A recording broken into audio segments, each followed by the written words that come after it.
The diplomatic facade. The Galactic Trade Assembly occupied a massive space station that floated in neutral territory between 12 major star systems. The station had been built over 2 centuries, a joint effort by species who had learned that cooperation was more profitable than conflict. At least that's what most of them believed. Captain Elena Vasquez stood in the observation deck of the human transport ship Olive Branch, watching the station grow larger in the viewport.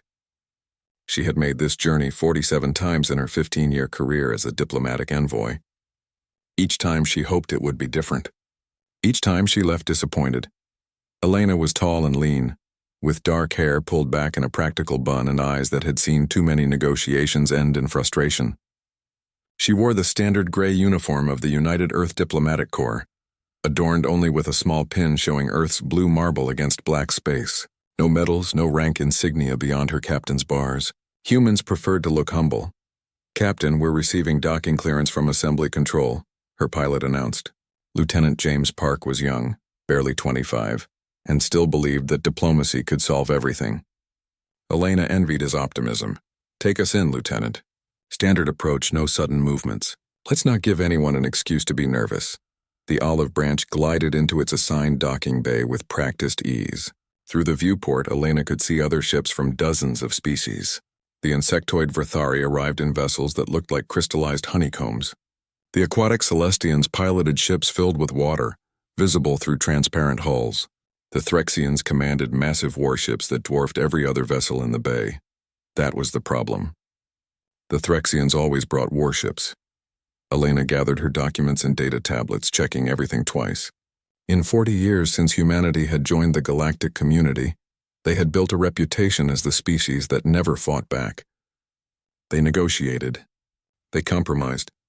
They found middle ground even when it meant giving up things they wanted. Other species had started to see this as weakness. The Threxians saw it as an invitation. The assembly chamber was exactly as Elena remembered it. A vast circular room with seating arranged in tiers, each section modified for different species' environmental needs. The Threxians occupied the largest section, their massive forms requiring extra space and reinforced seating. They were bipedal creatures standing nearly 3 meters tall, with thick gray skin covered in bony plates. 4 arms sprouted from their torsos and their heads featured prominent crests that changed color with their moods. Supreme Commander Vorgath dominated the Threxian delegation. His crest glowed deep red, a sign of aggression and confidence. He had led the Threxian military for 20 years and had never lost a battle. He didn't plan to start now. Elena took her position at the human delegation platform. She was alone. Earth always sent small delegations, another thing other species interpreted as weakness. They didn't understand that humans believed in efficiency over displays of power. "The Assembly recognizes Captain Elena Vasquez of United Earth," announced the station's AI. Its voice simultaneously translated into 47 languages. "Thank you," Elena said, her voice calm and measured. "I'm here to discuss the Threxian Collective's recent military buildup near human mining operations in the Kepler sector." Vorgath's crest flared brighter red. "The Kepler sector is not human territory. Your mining operations exist there by the Assembly's temporary permission, not by right. Permission that was granted 60 years ago and has been renewed every decade since," Elena replied. "Our operations have been peaceful and profitable for all parties involved. We've shared the resources fairly, provided employment for multiple species, and maintained environmental standards that exceed Assembly requirements. And yet you occupy the richest asteroid belt in that sector," Vorgath said, rising to his full imposing height. "The Threxian Collective has expanding needs. We require those resources. You have 7 days to cease operations and evacuate." Murmurs rippled through the assembly. Some species looked concerned, but most looked away. This was how it always went. The Threxians wanted something, they threatened to take it, and humans gave it up rather than fight. Elena felt the familiar weight of frustration settle on her shoulders. She had delivered this speech so many times she could recite it in her sleep. "Supreme Commander, please reconsider. You don't want to do this. The resources in the Kepler sector are enough for both our species. We can negotiate a fair division. We can establish joint operations. There are solutions that don't require conflict." Vorgath made a sound that the translator rendered as laughter. Other Threxians joined in, a rumbling that shook the chamber. Humans and your endless negotiations, Vorgath said. For 40 years you've talked and given up and given up. You've never fought for anything. You won't start now. Elena glanced around the chamber. The Vrthari representatives were exchanging clicking sounds, probably already calculating how to exploit whatever weakness the Threxians exposed in human defenses. The Celestians floated in their water-filled section, tentacles moving in patterns that suggested intense discussion. The Korvathi, a warrior species that respected strength above all else, watched with expressions that looked like pity. Supreme Commander, Elena said, and now her voice carried an edge that made several delegates look up in surprise. I'm asking you, please. Please don't make us do this. Please reconsider your position. You really, truly don't want to make humanity angry. The chamber erupted in noise.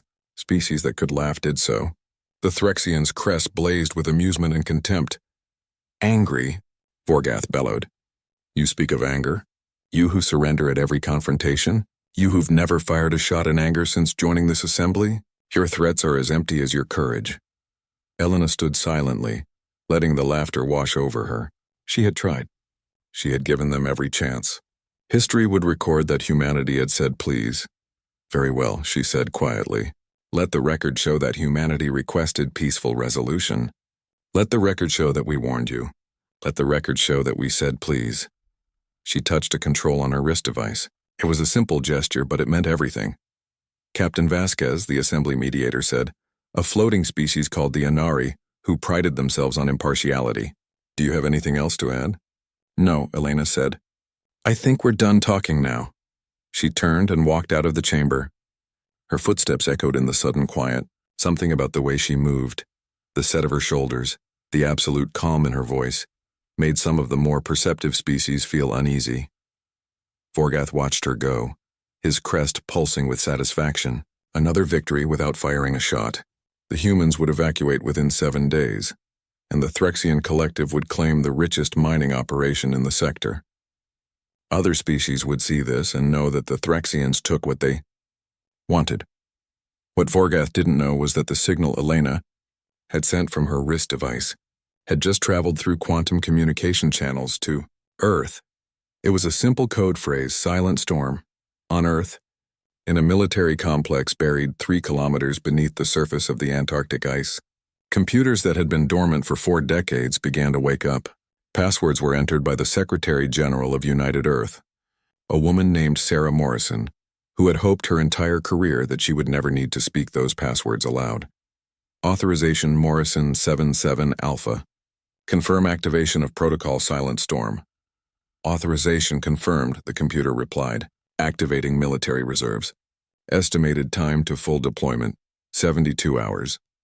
Around Earth's solar system, in the asteroid belt on the dark side of the moon, in the depths of the oceans, facilities that had been sealed since first contact began to open. Shipyards that had built cargo vessels for 40 years remembered how to build warships. Factories that produced mining equipment retooled their assembly lines overnight.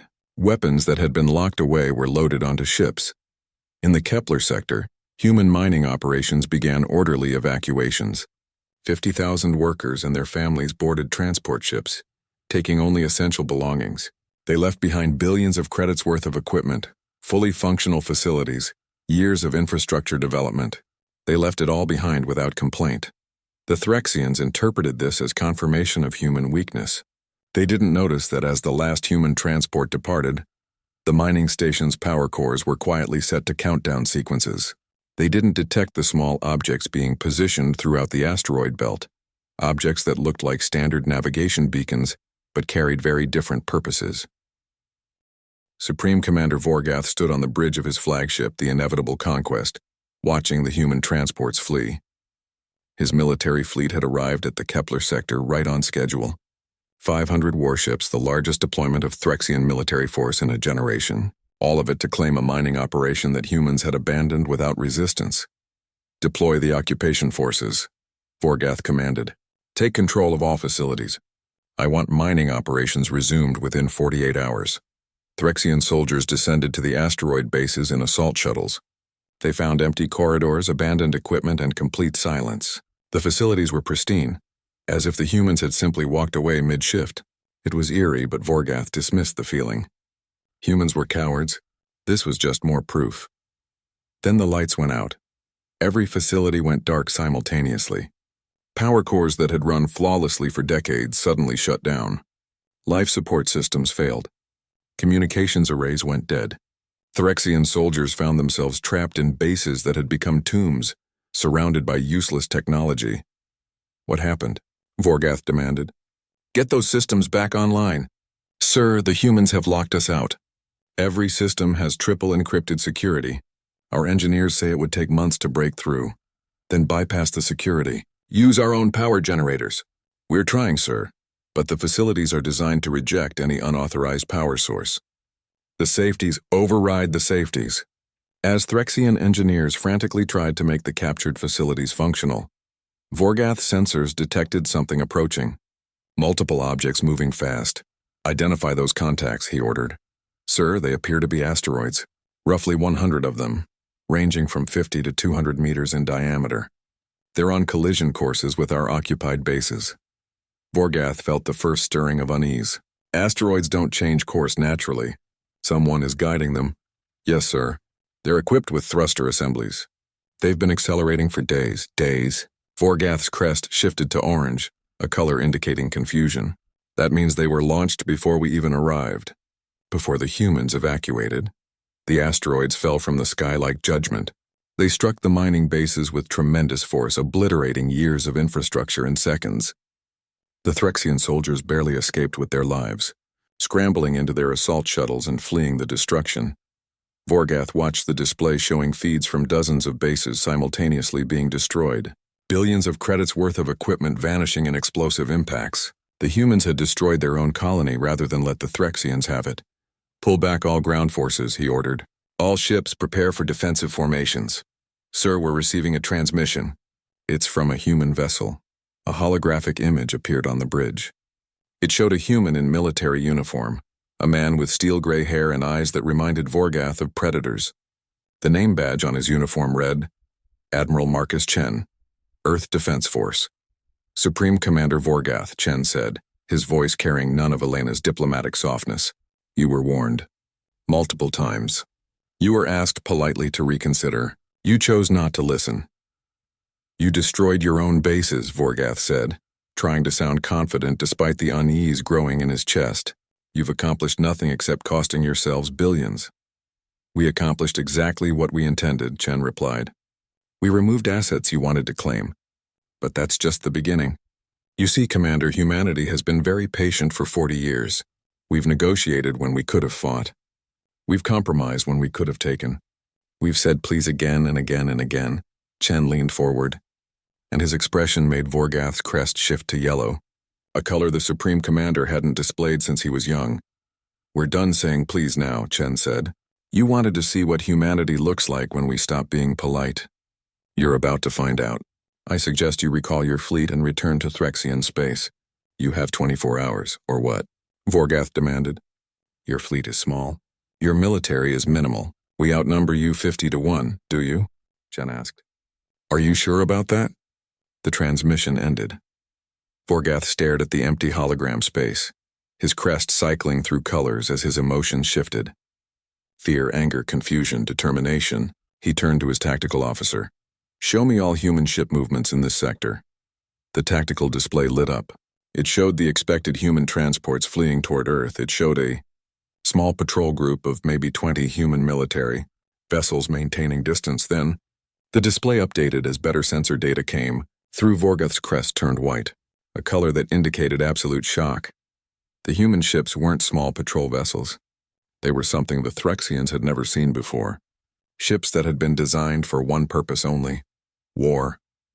They had been hiding in the asteroid field, using stealth technology that made them invisible to standard scans. As they activated their full power systems and dropped their stealth fields, they appeared on sensors like ghosts becoming solid. There weren't 20 ships.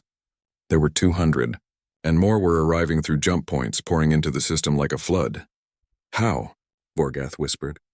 They said they had no military. They said they were peaceful. His tactical officer's voice shook. Sir, these ships? The database identifies them as pre-contact human designs. Dreadnoughts, carriers, destroyers. These are warship classifications from before humans joined the assembly. We thought they had dismantled all of this. They lied, Vorgath said. No, sir, his intelligence officer said quietly. They never said they didn't have a military. They said they chose not to maintain a large military. They said they preferred negotiation. Those aren't lies. Those are choices. Choices they just stopped making. The human fleet took up positions around the Threxian forces, not attacking, just surrounding them. Vorgath looked at the tactical display and realized he had made a catastrophic mistake. He had believed humanity's peaceful nature was weakness. He had never considered that it might be restraint. Another transmission came through. Admiral Chen again. Supreme Commander, you now have 23 hours and 58 minutes to begin your withdrawal. I strongly suggest you use that time wisely. Because if you're still here when time expires, you're going to learn every lesson humanity learned about warfare over 10,000 years of fighting each other. And Commander, we're very, very good teachers. Vorgath looked at his officers. He saw fear on faces that had never known defeat. For the first time in his career, Supreme Commander Vorgath gave an order he never thought he would speak. All ships, prepare to retreat. The awakening of old Earth. The Threxian fleet did not retreat. Supreme Commander Vorgath spent 6 hours in emergency council with his war chiefs, debating the unprecedented situation. Half urged immediate withdrawal, citing the unknown capabilities of the human fleet. The other half argued that retreating without firing a shot would destroy Threxian credibility across the galaxy. They had built an empire on the principle that strength was everything, that hesitation was weakness. In the end, pride won over prudence. We stand our ground, Vorgath declared. Humanity has hidden ships, yes, but ships are only metal and weapons. They've never used them in combat. They have no experience, no warrior tradition. We do. We've conquered 12 star systems. We've won 100 battles. They've won none. His officers rumbled their agreement, their crests blazing red with renewed confidence. They were Threxians. They did not flee from threats, especially not from species that had spent 40 years proving they lacked the stomach for violence. Vorgath opened a channel to Admiral Chen. Human Admiral, we reject your ultimatum. The Kepler sector now belongs to the Threxian Collective. You may posture with your hidden fleet, but we will not be intimidated by ships that have never seen battle. Withdraw or face the consequences. There was a long pause. When Chen responded, his voice carried something that made Vorgath's translator struggle to find the right word. The closest it could manage was resignation. Supreme Commander, I need you to understand something. When Captain Vasquez asked you to reconsider, she wasn't bluffing. When she said you didn't want to make humanity angry, she was giving you accurate intelligence. You had 24 hours to avoid what comes next. You've chosen not to use them. What happens now is on you. Empty words from a species of Chen cut the transmission. Vorgath stared at the dead channel for a moment, then turned to his fleet coordinator. All ships, battle formation Delta 7. Prepare to engage on my command. 500 Threxian warships moved into attack formation, a maneuver they had practiced thousands of times. Each ship was a veteran of multiple campaigns. Each crew was trained from birth for warfare. They were the apex predators of the galaxy. They had no idea what was about to happen. The human fleet did not move into attack formation. They didn't need to. They had already positioned themselves exactly where they needed to be over the previous 6 hours, while the Threxians debated. Admiral Marcus Chen sat in the command center of the UEDS Conquest, a ship that had been built in secret over the past 40 years specifically for this moment. Humanity hoped would never come. Around him, his officers worked with quiet efficiency. There was no shouting, no dramatic declarations. Just professionals doing a job they had trained for but prayed they would never perform. Admiral, all ships report ready, his tactical officer reported. Commander Lisa Zhang had spent her entire career preparing for a war she hoped would remain theoretical. Now it was real, and she felt the weight of that reality in every word she spoke. Initiate protocol cascade, Chen ordered. Authorization Chen 9 Delta 3. Authorization confirmed. Initiating cascade. In the Threxian fleet, nothing seemed to happen at first. Then one by one, ships began reporting problems. Sir, our primary communication array is malfunctioning, a Threxian officer reported. Mine too, another captain confirmed over the fleet channel. All ships reporting communication degradation. Vorgath's coordinator said, her voice rising with concern. Within 3 minutes, every Threxian ship in the system lost the ability to communicate with each other. Their quantum communication systems, the backbone of fleet coordination, simply stopped working. Individual ships could still function, but the fleet was deaf and mute. What did they do? Vorgath demanded. How did they attack our communications? Sir, they didn't attack anything, his chief engineer replied, checking diagnostics frantically. There's no damage, no virus, no interference. The systems just stopped. It's as if someone flipped a switch. Someone had. 40 years ago, when humanity first shared quantum communication technology with the Galactic Assembly, they had included a backdoor in the fundamental protocols, not out of immediate malicious intent, but because humans had learned over millennia that you always kept an ace hidden. Every species in the galaxy used communication systems built on human-designed protocols because humans had offered them freely. Another gesture of goodwill and cooperation. Everyone had forgotten that humans were very good at thinking ahead. Switch to backup communication systems, Vorgath ordered. Light-speed transmissions if necessary. The Threxians began reconfiguring their systems, a process that would take hours. They didn't have hours. Sir, detecting massive energy signatures from the human fleet. The human ships weren't firing weapons. They were releasing something else. Millions of tiny objects, each no larger than a fist. They spread through the system like a cloud, moving on tiny thrusters, each one taking up a specific position in a three-dimensional grid that encompassed the entire Threxian fleet. What are those? Vorgath asked. Analyzing. Sir, they appear to be sensor drones. They're scanning us. Scanning for what? Everything, sir. Power signatures, weapon configurations, armor composition, crew locations. They're mapping every ship in our fleet in real time. Admiral Chen watched the data stream in. The drones were providing information more detailed than any tactical scan humanity had ever achieved. He could see the internal layout of every Threxian ship, the location of every reactor, every ammunition store, every life support system. It was information that would make the next phase almost trivial. Sir, the Threxians are powering weapons, Commander Zhang reported. Of course they are, Chen said quietly. They still don't understand. Activate Phase 2. The human fleet finally moved, but not into attack formation. Instead, they scattered, each ship taking up seemingly random positions throughout the system. The Threxian tactical officers couldn't identify any known formation or strategy. Then the asteroids began to move. The Kepler sector was rich in asteroids, thousands of them ranging from pebbles to mountains. Over the past 40 years of mining operations, humans had mapped every single one. They knew their composition, their mass, their orbital characteristics. And over the past 72 hours since Protocol Silent Storm was activated, they had attached engines to 400 of the largest ones.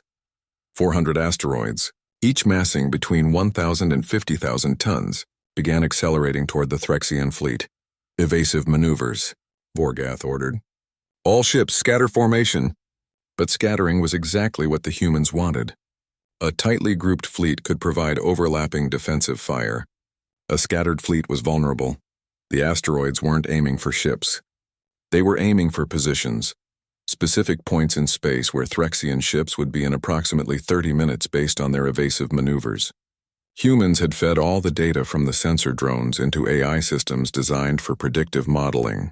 The same systems that had helped humanity navigate complex weather patterns, predict economic trends, and model social behaviors were now predicting exactly where each Threxian ship would try to flee. The math was devastatingly accurate. The first asteroid impact came 28 minutes later.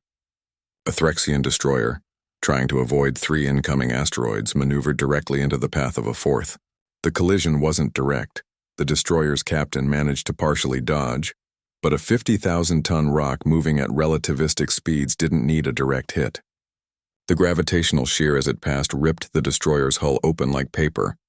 One down, Commander Zhang reported without emotion. 437 to go, Chen replied. Over the next 2 hours, the Threxian fleet was systematically dismantled. Not by weapons fire, but by rocks. Ancient, patient rocks that had been drifting in space for billions of years, now guided by human calculation and human patience into perfect kill zones.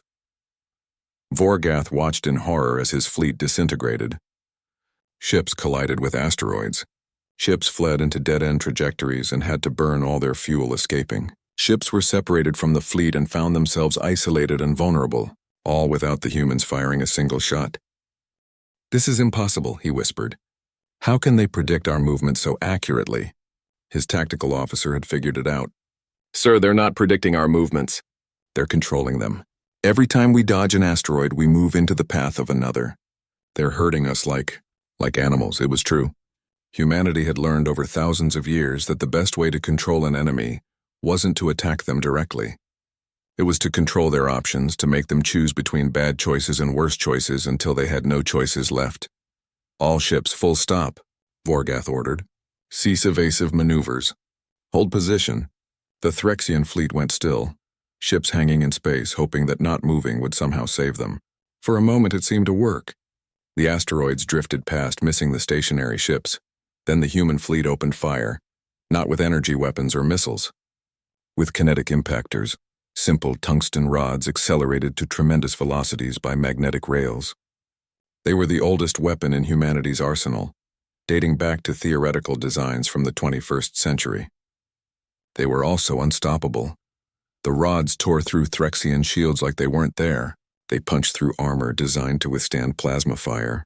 They hit engines, reactors, weapon systems, all the vulnerable points that the sensor drones had mapped hours earlier. In 15 minutes, the Threxian fleet lost its ability to fight.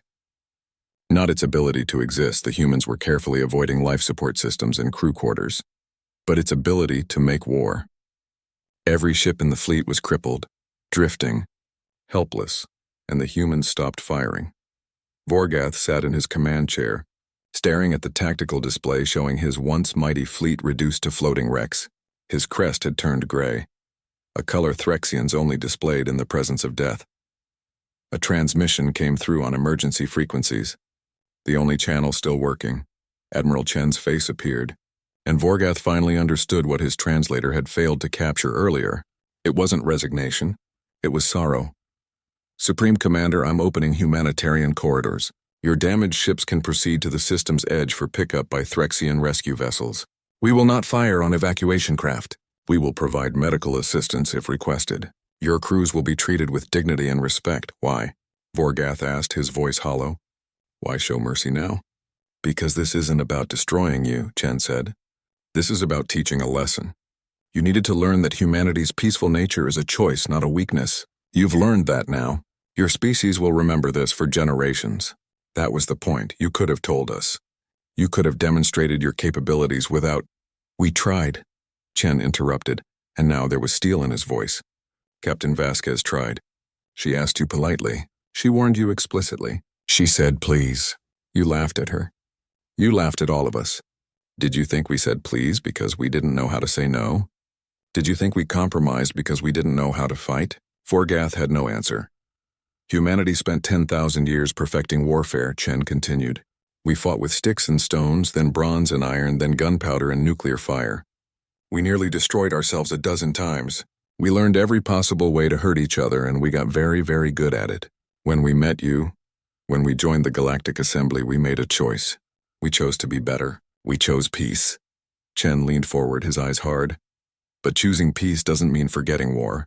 It means remembering it so well that you'll do anything to avoid it. We said please because we remember what happens when we stop saying please. You forced us to remember out loud." The transmission ended. The human fleet maintained position, guarding the humanitarian corridors but making no further aggressive moves.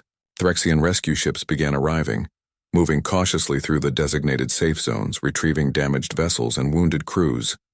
Vorgath supervised the evacuation in silence. 500 ships had entered the Kepler sector. 473 were leaving as cripples.